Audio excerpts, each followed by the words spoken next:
The following episode is brought to you by the American Urological Association. This special episode is all about the Sexual Medicine Society of North America meeting at the 2026 annual meeting. Keep listening to hear about the agenda and the main clinical areas being highlighted from Dr. Landon Trost, President-elect of the Sexual Medicine Society of North America. Welcome to another episode of the AUA University podcast. I'm Dr. Mark Gonzalgo, Professor of Urology at the University of Miami and Chair of the AUA Office of Education. Today we're focusing on an important and often under-discussed area of urology, sexual medicine, and specifically the upcoming Sexual Medicine Society of North America meeting at AUA 2026 in Washington, D.C.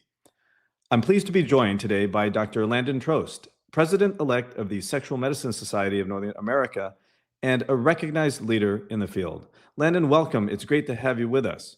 Well, thanks, Mark. Yeah, good to be with you. So let's frame the discussion for our listeners. We'll start with what SMSNA is and why it matters, then discuss what to expect at AUA 2026, and finally highlight key clinical themes and innovations shaping sexual medicine today. Landon, let's start at a high level. What is the SMSNA and what value does it bring to urologists and the broader field?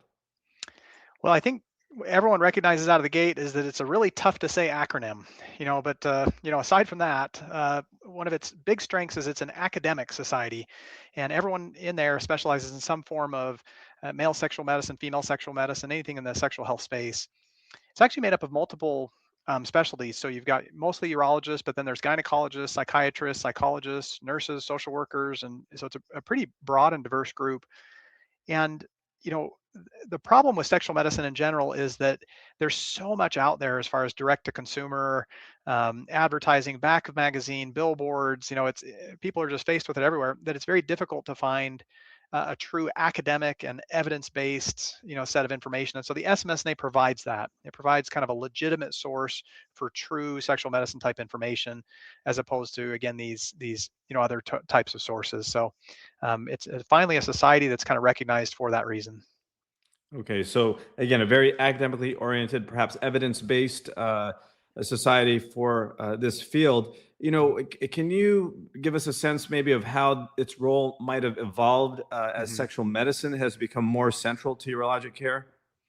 Yeah, I would say prior to Viagra, it kind of was looking for a home and it hadn't really developed a ton. But once Viagra hit and suddenly now and direct to consumer marketing was kind of happening around the same time, there was clearly a need that developed there. And so the people who were urologists who'd already kind of been pigeonholed into subspecializing in this area got together and then formed the society. And it's just grown since then. And, you can compare it to like other urology conditions. If you think about like kidney stone disease, you really don't see like billboards, for example, that are trying to convince people to do ureteroscopy over PCNL or anything like that. But I mean, you can't drive down the freeway without seeing multiple things on testosterone and ED and shockwave and all these different things. So there's clearly a need for a reputable and legitimate source in this area.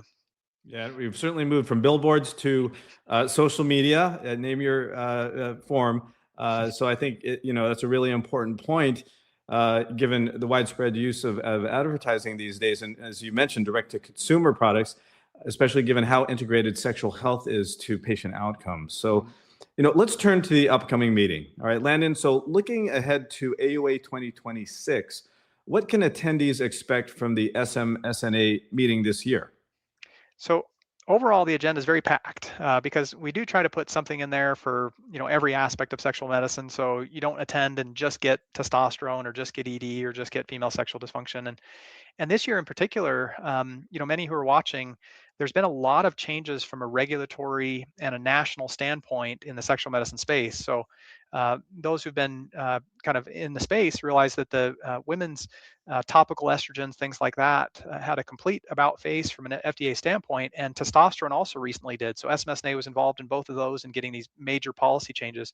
We're hoping, now this is a little preliminary, but we're hoping to have a group from FDA, as well as from the Brian Christine, who's at works in the political side of things, to come and talk about an Office of Men's Health and potentially opening that up. There's been an Office of Women's Health for many decades now, but there's never been an Office of Men's Health.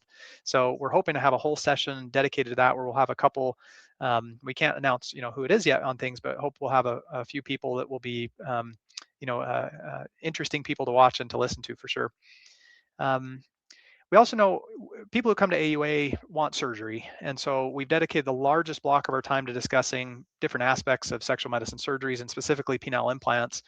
And so probably at least a third of the time is dedicated to that. And that's really, the expertise that AUA and SMSNA can share together.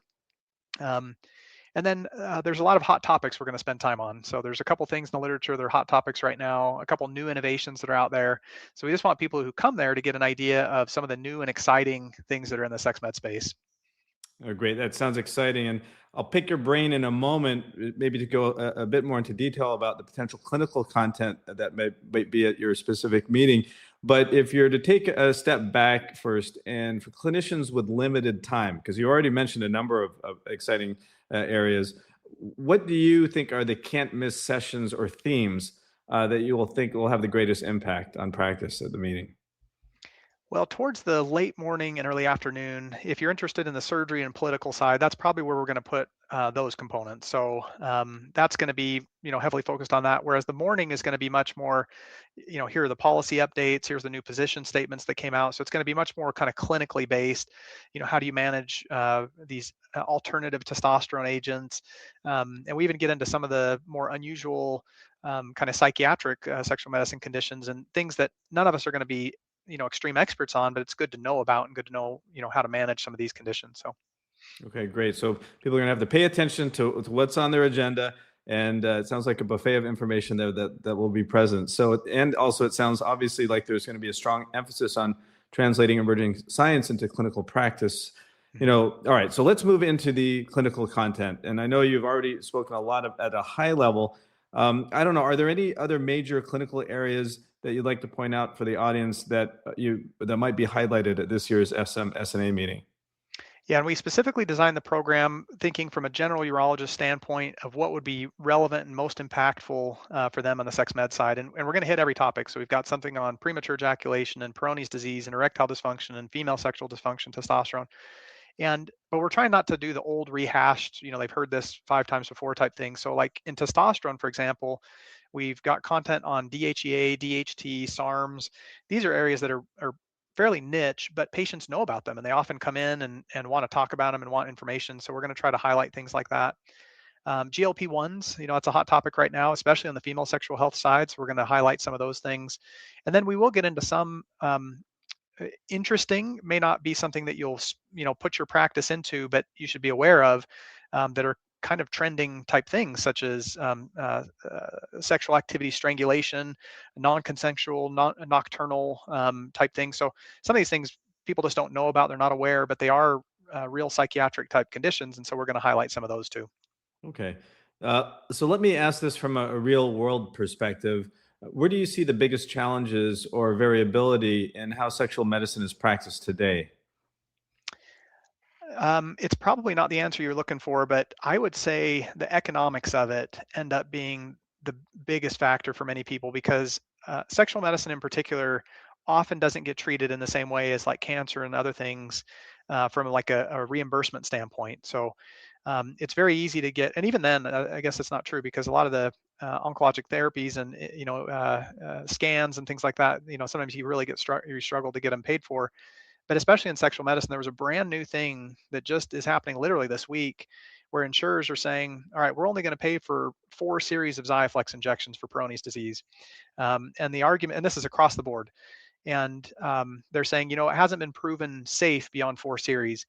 Well, if you look at any other medicine that's ever been FDA approved, they don't have safety data on beta blockers when it's approved out to 20 years, or statins or anything. So this is very, very targeted to the sexual medicine space. And so stuff like that, I think, is where it's real niche, it's real clinically applicable, it hits home, it impacts patients from being able to get care and access, and those will be things that will be mentioned as well.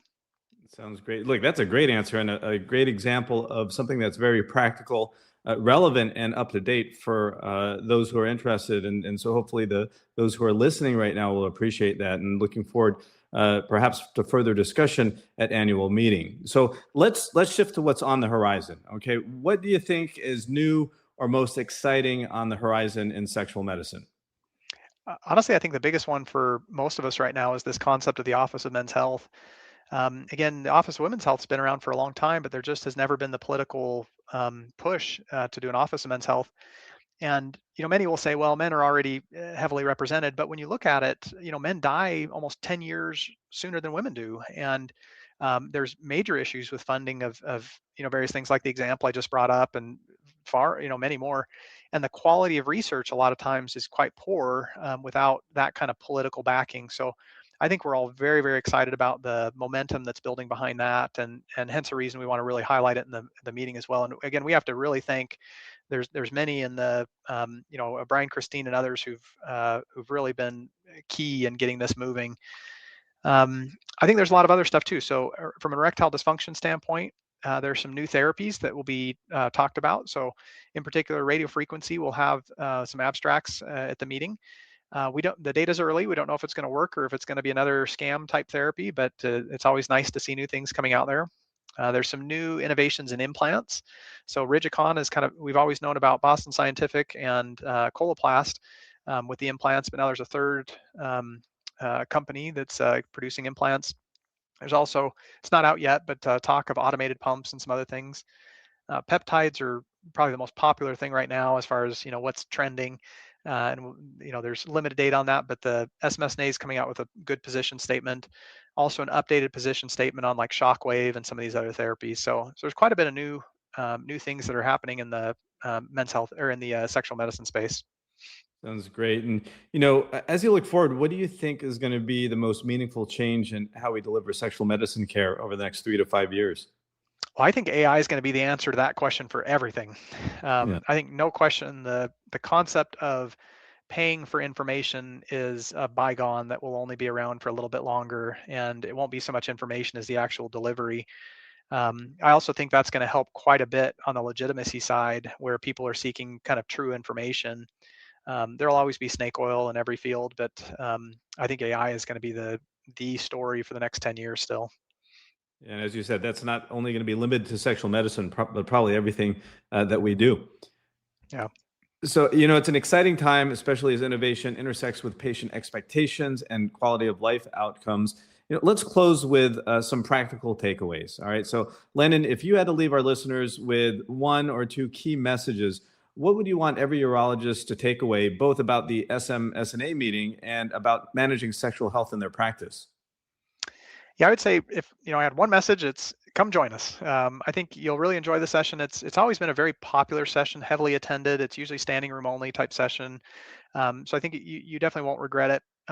There are people who say, well, sexual medicine doesn't make up my practice. It's not anything. But I think if you really sat down and thought about it, like how often you'll have side questions that get brought up during these other appointment types or how much it intersects with certain aspects of sexual medicine, you'll be able to pick up quite a bit in a short period of time.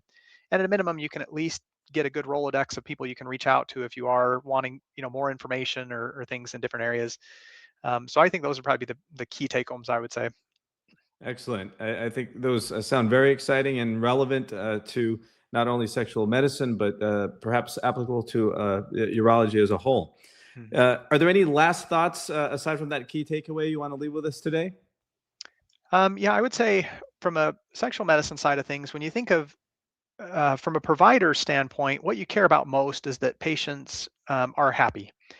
They're coming to you because they have a problem and you want to improve their overall quality of life. And really, the sexual medicine side of things has a major, major impact on quality of life aspects. So, even if this is just augmenting your existing knowledge base, your existing abilities, it's certainly a significant value add. I think even pretty much any area within urology. Lana, this has been a great discussion. I really appreciate your time. I think you've highlighted for those listening not only the importance of the SMSNA, but how essential sexual health really is to comprehensive urologic care. So thanks again for joining us and for your leadership in advancing this field. My pleasure. Thank you for having me. And to our listeners, thank you for joining us for this episode of the AUA University podcast. For more educational content, including podcasts, courses, and clinical updates, visit auanet.org/university. I'm Dr. Mark Gonzalgo, and we look forward to bringing you another episode of the AUA University podcast.